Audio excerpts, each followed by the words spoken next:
नमस्कार, आप देख रहे हैं आपका बाजार। मैं हूं साक्षी बत्रा।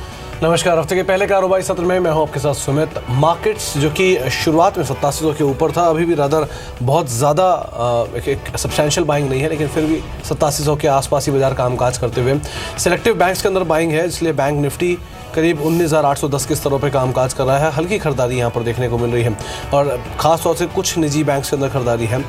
100 अंकों के आसपास की बढ़त देखी जा रही है। इसके अलावा टेक्सटाइल में सिलेक्टिव स्टॉक्स के अंदर बाइंग है। केमिकल शेयर में भी सिलेक्टिव शेयर में कुछ खरीदारी है और मिड कैप फार्मा, ये कुछ और ऐसे सेक्टर है जहाँ पर खरीदारी देखने को मिल रही है। लेकिन एक अच्छी खासी बाइंग आज जो है वो है बैंकिंग स्पेस के अंदर ही रफली 1% के आसपास, आधा फीसदी के आसपास की बढ़त यहाँ पर देखने को मिल रही है। बहुत ज़्यादा एक्शन नहीं है, लेकिन हाँ अलग अलग रिजल्ट्स के अकॉर्डिंग या फिर न्यूज़ फ्लोज के अकॉर्डिंग शेयर में चाल देखने को मिल रही है। बैंकिंग स्टॉक आपकी स्क्रीन पर है। फ्लैट से 2% के आसपास की बढ़त देखने को मिल रही है। पिछले हफ्ते का स्टार परफॉर्मर आईसीआईसीआई बैंक इस हफ्ते भी 2% की तेज़ी के साथ कामकाज कर रहा है। 6 रुपये ऊपर है, 283 का स्तर यहाँ पर देखने को मिल रहा है। इसके अलावा bank of Baroda, SBI, Canara bank के शेयरों में भी तेज़ी है। एक्सिस बैंक के नंबर्स भी आने हैं, वो नंबर से पहले मोरलेस फ्लैटिश नोट पर कामकाज कर रहा है। फार्मा में Merck, Anu pharma, Novartis, Sharon bio, base GVA से कुछ ऐसे शेयर हैं जहाँ पे खरीदारी देखने को मिल रही है। सब में एक अच्छी खासी बाइंग है, तो अलग अलग स्टॉक्स यहाँ पे मोमेंटम है। रादर नोवार्टिस यहाँ पे ओपन ऑफर बायबैक खत्म होने के बाद से कुछ एक बाइंग यहाँ पर आती हुई दिखाई पड़ रही है। टेक्सटाइल में नाहर पॉली, ये शुक्रवार को आपको टुडे ट्रेड के तौर पर बताया था जी बिजनेस पे, एक अच्छी तेजी उस दिन भी रही, 20% सर्किट लगा और आज भी 6% ऊपर है। वेल्सफेयर इंडिया करीब 1% ऊपर है। सेंचुरी एन का 3.5% ऊपर। अरविंद और सेंचुरी टेक्सटाइल कुछ और ऐसे शेयर है जहाँ पर खरीदारी देखने को मिल रही है। एब्सोल्युटली। चलिए इसी के साथ शुरुआत कर लेते हैं आपका बाजार के इस एडिशन की। दो खास मेहमान हमारे साथ जुड़ चुके हैं। हमारे साथ संजीव जैन और साथ ही सिमी भौमिक हैं, जो कि आज के इस सेशन में आपके सभी सवालों के जवाब देंगे। फटाफट से आपको तरीका बता देते हैं। अगर आप भी शो का हिस्सा बनना चाहते हैं, शेयर से जुड़ी हुई क्वेरीज एक्सपर्ट से पूछना चाहते हैं, तो उठाइए अपना फोन, एसएमएस के जरिए अपनी क्वेरीज भेजिए, शेयर लिखिए, अपना सवाल लिखिए और भेज दीजिए 57575 पर। आप हमें कॉल भी कर सकते हैं। हमारी टोल फ्री लाइन खुल चुकी है 1800-180-3545। साथ ही ऑल्टरनेट लाइन है 0120-425-8237। आप हमें व्हाट्सएप के जरिए भी अपनी क्वेरीज भेज सकते हैं। व्हाट्सएप का नंबर आपकी स्क्रीन पर 7840020000 पर अपनी शेयर्स लिखिए और अपनी क्वेरीज भेज दीजिए। अब जी बिजनेस पर आपका बाजार है फेसबुक पर भी। जी हाँ, फेसबुक के जरिए भी आप लॉग इन करके हमें अपने सवाल भेज सकते हैं। facebook.com/zbusinessonline पर आप हमें अपने सवाल तुरंत ही भेज सकते हैं। इसी के साथ शुरुआत कर लेते हैं सवाल जवाब के सिलसिले की। आज के पहले दर्शक का सवाल लेते हैं, जो कि एसएमएस के जरिए हमें मिला है। इनफैक्ट गणेश हमारे साथ फोन लाइन पर भी मौजूद है बेंगलुरु से। नमस्कार Ganesh ji. Ma'am, I have 20,000 shares of Ratan Power. Buying price is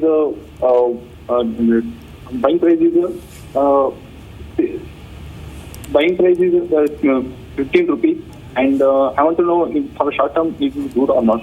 Ratan Power में आपने निवेश किया है। Want to know your buying price once again. Ratan Power पर अपना बाइंग प्राइस बता सकते हैं गणेश जी? 15 rupees. 15 रुपीज और आपका शॉर्ट टर्म का नजरिया है यहाँ पर। चलिए ठीक है, आपको राय दिलवा देते हैं। गुड मॉर्निंग संजीव, शुरुआत आपके साथ करते हैं। रतन पावर पर इनका निवेश है, 15 रुपए के आसपास इन्होंने खरीदारी की हुई है और छोटी अवधि के ही निवेशक है। क्या सलाह देंगे आप इनको? गुड मॉर्निंग साक्षी। देखिए इन्होंने क्योंकि छोटी अवधि के लिए रतन पावर जैसे स्टॉक पे निवेश किया है, तो मुझे लगता है कि इनका नज़रिया थोड़ा लंबा होना चाहिए। अगर आप किसी भी पावर सेक्टर में अभी आप अगर निवेश करते हो, तो डेफिनेटली इस सेक्टर को इम्प्रूव होने में थोड़ा सा समय लगेगा। गवर्नमेंट का फोकस है इस सेक्टर पे, तो नज़रिया लंबा रखें तो ही रतन पावर सेक्टर में निवेश करके रहें। अदरवाइज मार्केट में अदर सेक्टर हैं जो शॉर्ट टर्म में परफॉर्म दिखा सकते हैं, तो भी वहाँ पर भी ये निवेश कर सकते हैं। तो नज़रिया लंबा रखना पड़ेगा रतन पावर के लिए। जी, तो आप नज़रिया लंबी अवधि का रखें और इसमें निवेशित रहें, ये आपको राय दी गई है। बातचीत करने के लिए हमारे साथ सरदार मल हैं, चेन्नई से मौजूद हैं। सरदार मल जी नमस्कार। हाँ नमस्कार जी। नमस्कार सरदार मल जी, क्या सवाल है, पूछिए। जी डीसीएम श्री राम के 200 शेयर मेरे लिए हैं। ओके। 211 के भाव पे। ओके। तो अब रखूं या निकालूं या और एक्यूमुलेट करूं? ओके। सिमी, सवाल है इनका डीसीएम श्रीराम पर 200 शेयर हैं, 209 पे खरीदारी है, 276 रुपये का मौजूदा स्तर है। मुनाफा तो इन्हें अच्छा खासा हो रहा है, अब क्या करें? अपने मुनाफे को लेकर निकल जाएं और खरीदारी करें, एक्यूमुलेट करें, बने रहें, क्या किस तरह की रणनीति रखें? जी, मेरे ख्याल से उनको बने रहना चाहिए। ये स्टॉक बहुत ही स्ट्रेंथ शो कर रहा है। अभी भी मुझे लगता है कि इसमें कोई वीकनेस नहीं है।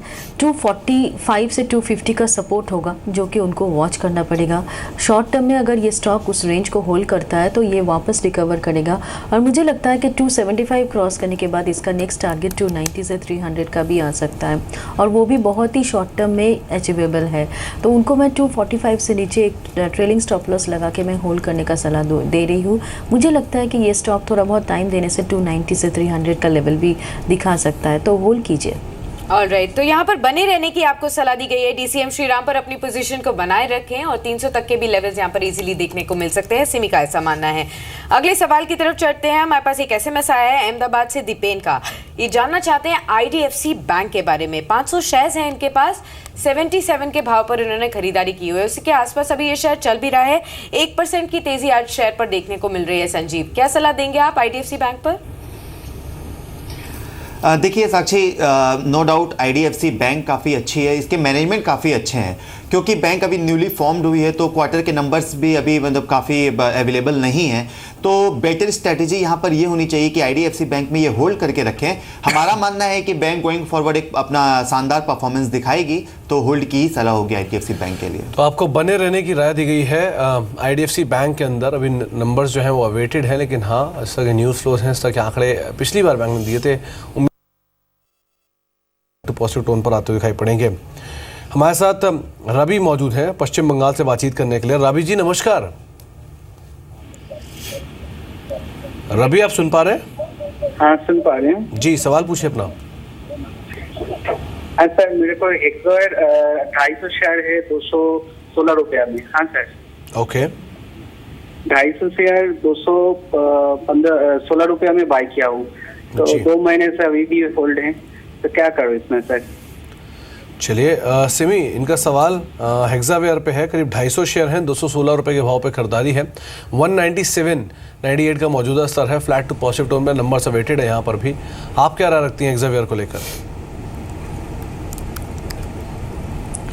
जी, मुझे उनको कहना पड़ेगा कि उनको होल्ड करना है क्योंकि ये स्टॉक थोड़ा बहुत वीकनेस तो दिखा रहा है और बहुत जल्दी ये स्टॉक 220-215 का लेवल क्रॉस करेगा ऐसा नहीं लगता है।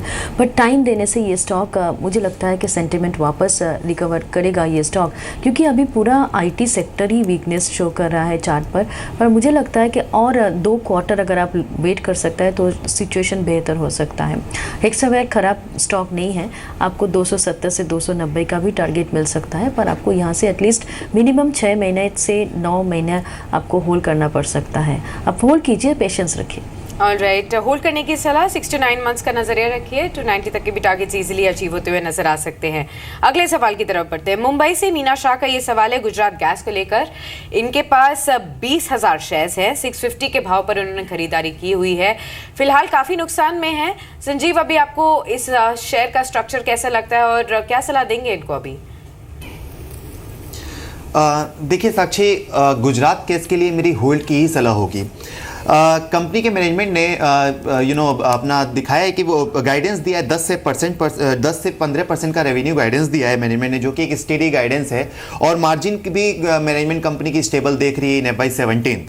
अब आपको ये भी एक पॉजिटिव न्यूज़ कंपनी के साथ ये भी है कि अक्टूबर से मार्च तक में गैस प्राइस 18% से कट हुए हैं और वो घट करके $2.5 पर MMBTU हो गए हैं, जो कि कंपनी के लिए एक पॉजिटिव न्यूज़ है।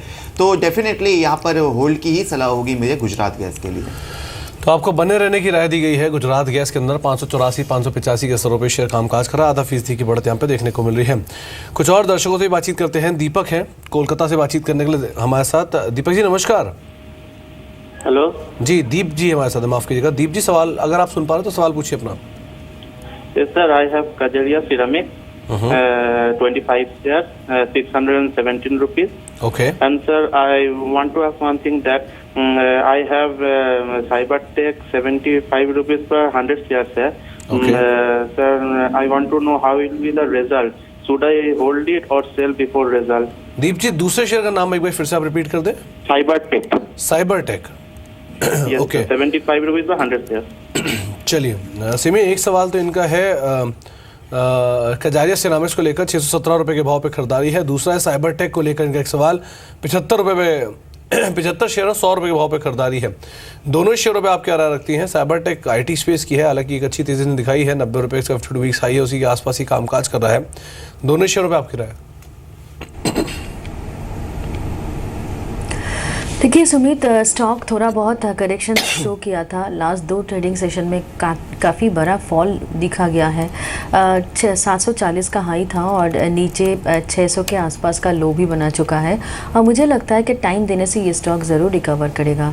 हो सकता है इसका शॉर्ट टर्म चार्ट में एक थोड़ा सा डैमेज आया है, पर टाइम दीजिए। मुझे लगता है कि ये स्टॉक अच्छा है और ओवरऑल मीडियम टर्म और लॉन्ग टर्म ट्रेंड अभी भी पॉजिटिव है।